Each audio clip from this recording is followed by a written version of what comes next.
Good evening. We're back to another GNT, another podcast. Me and Dr. Ghanem.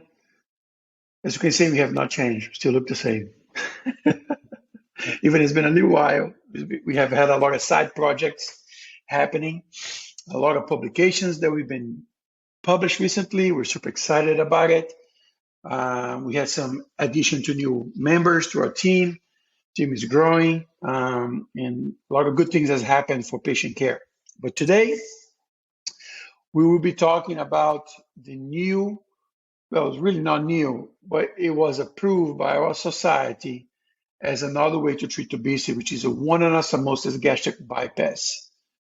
And this has been around for more than 20 years, this procedure. But only now it has been approved by our society, which is kind of interesting.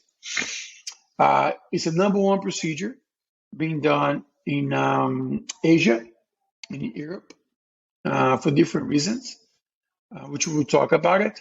We'll let Dr. Ben also touch base a little bit on what he thinks about one anastomosis gastric bypasses, and we start a discussion.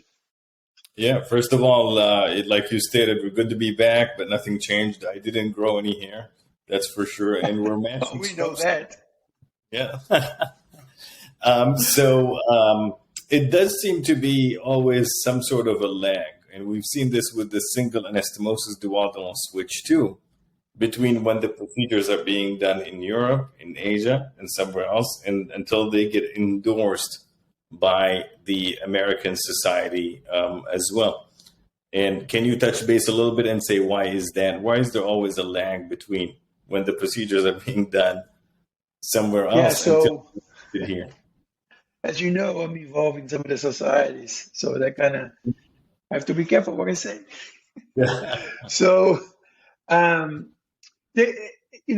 with anything related to devices or procedure, in the United States, we always lag behind a little bit in relation to offering those things to patients, right? So, like you said, the mini bypass, like for example, intragastric balloons, right? In America, we only have one.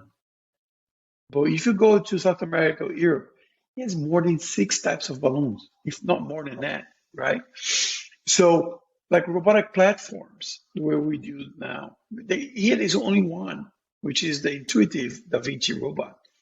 You go to Europe, you have 3 right now, right? Mm-hmm. So there's always that.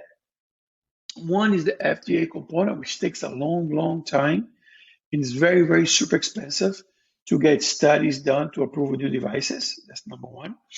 Number 2 is we tend to be wait game a little bit, meaning we tend to wait what's going to happen with the data, with the patients, long term.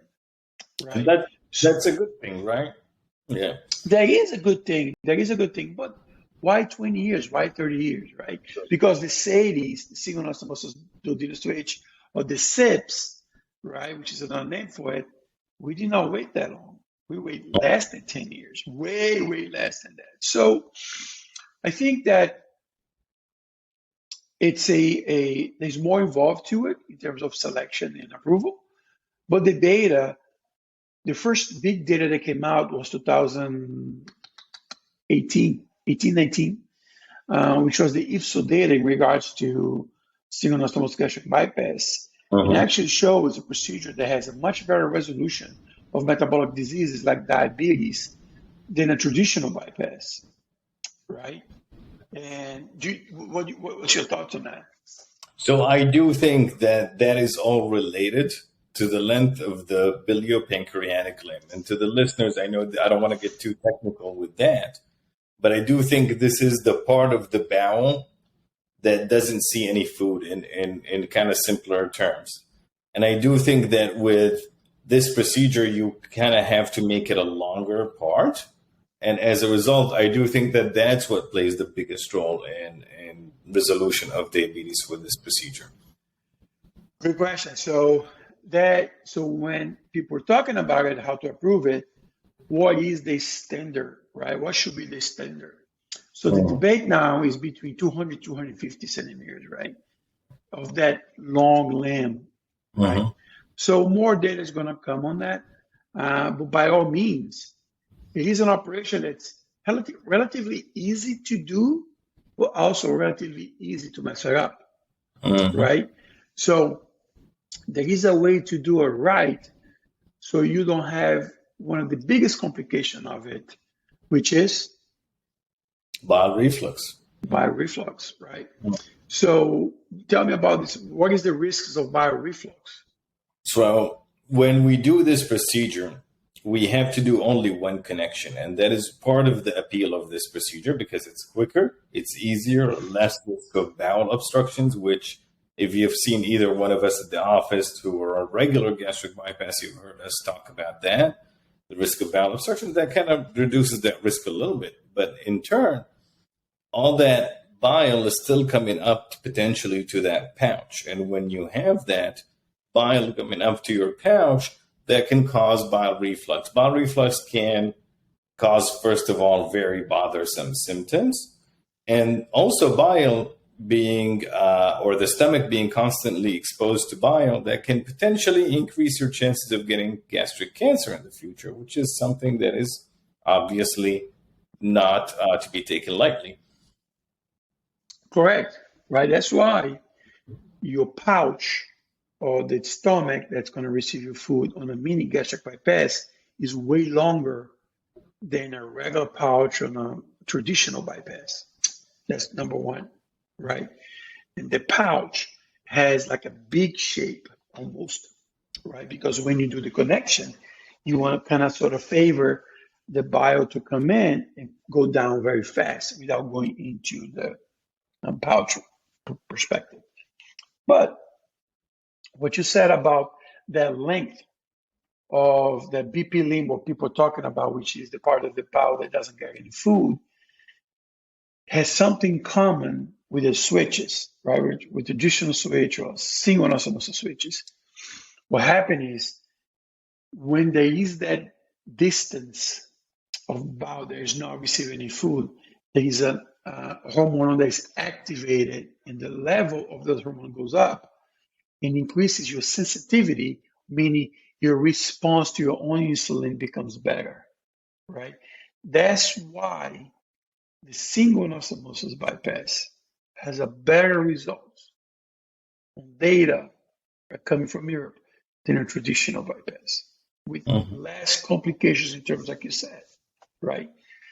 Well, but why is it that we don't offer this? Why is it our practice is not offering this right now? That's the question. Well, I like to make you think. I like to make you think. So again, we have to be very careful, first of all, with two things. The first thing is that it has recently been endorsed, but at the same time, you want to see what insurance companies, whether they will approve that or not. And the other thing that you also want to consider is you want to see when all of those debates are over and when the dust settles down a little bit on all of the things that are debatable regarding that procedure. Like what is the length of the biliopancreatic limb or that limb of food, that limb of bowel that does not see any food, and to see what the consensus is going to be on that before you start offering that to your patients as well. Correct. So that's one thing. Insurance, right? Insurance doesn't cover yet. So it's all cash pay for that procedure, right? For us, we just try, because we offer switches, both switches, a traditional and a single anastomosis switch, sleeves and bypass, regular bypass. I just don't see yet where to fit for that patient that would benefit the most. I'm trying to, because if you tell me like, whoa, but that patient has diabetes, it's going to benefit. Well, true, but that is single anastomosis. Single anastomosis has a much better resolution than a single anastomosis bypass. So the single anastomosis switch has a better resolution. So I just don't know. But I do know the patients that I will not offer in one mini gastric bypass, right? Which is patients that have reflux or heartburn already. Yeah. Those patients will get a traditional bypass. And the reason being is because those patients that have a mini gastric bypass with a history of reflux, they all tend to have bile reflux, which is unbearable. Right. So that is for sure that I know that we shouldn't do that, right? And, right.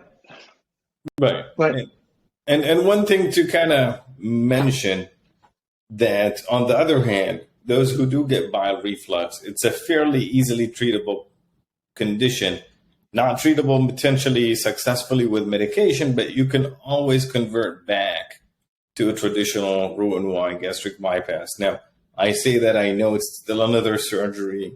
It's nobody wants to do that. We always want to do the right procedure the first time, right? But if that happens, it's not the end of the world, and it's something that can be fixed surgically as well with a fairly simple and safe procedure.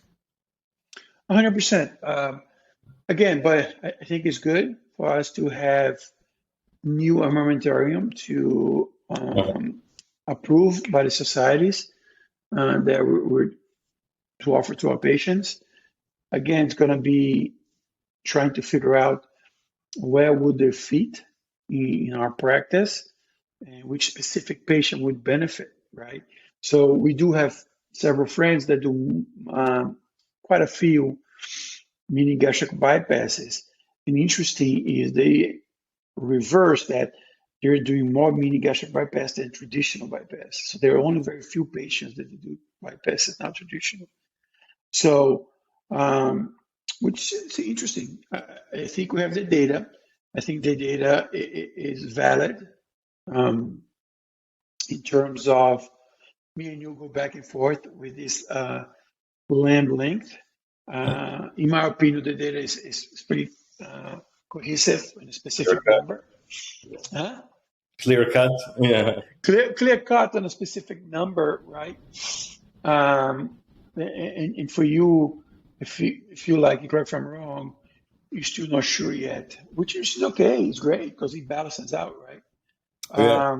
Well, I do think, it comes a little bit with more iron deficiency. So it is kind of pick your poison type of thing, in my opinion. Oh, yeah. I mean, there is no procedure that's perfect. Yeah. Right. If you have the best procedure, would be a procedure that would have decrease in absorption, but not causing vitamin deficiencies. Right. So basically, we have a procedure that will kind of slow down as food is going through, allowing to absorb more, right? With a smaller length of intestine, right? And also a procedure that will decrease your appetite or your stimulation. And also a procedure that will give you restriction, right? That would be the best, right? But do we have that yet? I don't think so. There are some proponents of a different type of operation that we'll talk about later, but I don't think that is the answer for it, which is not even, most countries not even legal yet to do it. But we can talk about that there in another day.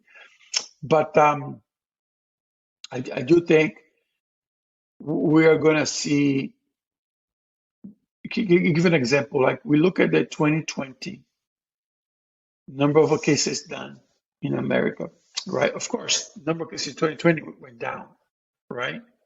But interestingly enough, the number of switches went up, right? And now they put the breakdown between a traditional and a single, and the first time they recorded one anastomosis gastric bypass, right? So it did go up. So it's interesting. I think it's here to stay. I think there are some practices they are not fit to do switches. They're going to be doing mini bypasses, right? Which I think is a great operation for metabolic patients. But for us, like I said, I don't know where we're going to put them. Right. But then it's important to say what you mentioned beforehand, it's going up with the duodenal switch, but it's still not very high enough, meaning not everybody's doing duodenal switches. And for the patients listening, if you're getting that procedure, the duodenal switch, when you do go get that duodenal switch procedure, make sure that your surgeon has done a lot of those and knows how to manage those well. And if they do, and if they know, you're going to do great with the procedure, and it's going to be just as easy as a sleeve or a bypass. Because otherwise, that's when things kind of become a little bit dicey with that procedure. But as long as they are a high volume center, they have done a lot of those procedures, they have managed a lot of those patients, then you're in good hands. And at that point, really, it's just the same as any other procedure that is bariatric procedure. But otherwise, you can obviously suffer from issues. 100%. I couldn't disagree more with you. Mm-hmm. So, on ideal point of view, right? How would you put, or where would you put this new procedure, single anastomosis, gastric bypass, in your line, like of procedures that do, like lap band, first one, right? Well, how about a spec track? Yeah. Intragastric balloon, endoscopic sleeve, right? Sleeve. And the other spectrum, traditionally yes, or SADIs. So how you do it here? So definitely would be, in my opinion, I think it would be more likely after a gastric bypass tradition. Gastric bypass and before the traditional duodenal switch. And I will tell you why. The patients who are lower BMI that don't have severe reflux are going to get a sleeve most probably. They can get a bypass, but most of the time, and of course, this is something that the patient has a say in, and depending on their eating habits, are they carb eaters, are they sweet eaters in that sense, and they can, as a result, get a bypass. Are they severe diabetics? Those patients who have a diabetes of hemoglobin A1C of 10 on insulin, they're definitely we can, not weak, but we can actually push for a bypass as a result if they're agreeable to that. But if they're not, then they're going to be going to that sleeve procedure. And for that patient, low BMI, diabetic, I would have done a mini bypass. No, I agree. That's what I'm saying. I'm saying they go for a traditional bypass and not a sleeve. But other than those, they're getting a sleeve. Other than those, they're most probably getting a sleeve. That's what I'm trying to say. Correct. And those who are not getting a sleeve, they're getting a bypass because of severe reflux. Then they have those, which we talked about a second ago, and those are going to be the ones who are going to fit for the one anastomosis gastric bypass. But most of the time, while we see quite a bit of those because we see a lot of patients, period, they also tend to come with a higher BMI as well, with the same time. And so they're going to go towards the duodenal switch as well, which with better results long term. So in my opinion, they're going to end up being a smaller subset of patients that have lower BMI, no reflux, and severe diabetes. And as a result, I think that's going to be sleeve, traditional bypass, one anastomosis, and then duodenal switch, because those, who are still BMI of 50 and above and diabetes, they're probably going to benefit still more from duodenal switch, in my opinion. 100%. That's how I see it too. There is a role for it. And I think it would be more in regards low BMI, non-reflux patients or GERD patients with diabetic. Yeah, I think that's going to be the key, right, for us. Because a sleeve only for those patients don't work long term. I'm not doing, yeah. It won't work. It's just trying to put a Band-Aid on a pumping, bleeding artery, which it doesn't work. Yeah, right? Definitely does not. Yeah, for sure. But Ghana, you actually changed a little bit. I don't know if it's a long time we haven't recorded. You look a little different. Look more relaxed. Oh, it's the green color of the fig scrub, or actually, I guess looking at your Exactly. scrub that is having that effect as well. Yeah. Yeah. So what is going on in your practice, man? I mean, how you feel your practice has been? You've been with us almost 3 years now. You've Yeah. been doing a fantastic job. So tell me a little bit about your practice. So it has been great, kind of to touch about that now. Like you said, it's been almost 2 years, and it has been a phenomenal journey so far, I would say.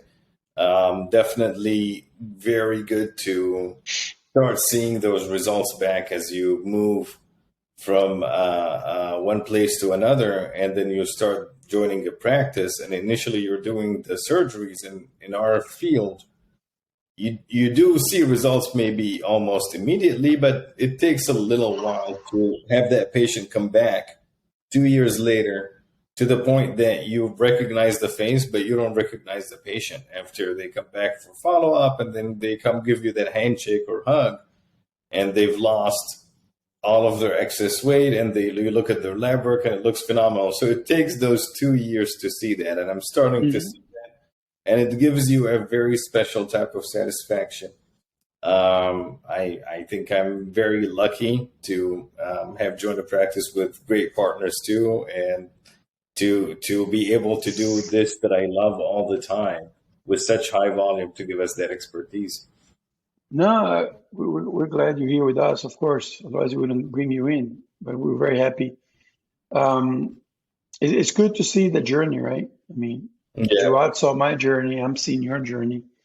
So yeah, it's always kind of rewarding to see people grow, and I always strive for people to be better than I am. But it's always good. It's fun. I think it's fun to see people grow. One day, absolutely. um, one day I'll retire and you take over. We're not going to let that happen. I know. No, but I will. Trust me. No, But I it's don't got a know long way. It's going to be a long way, long way, long way.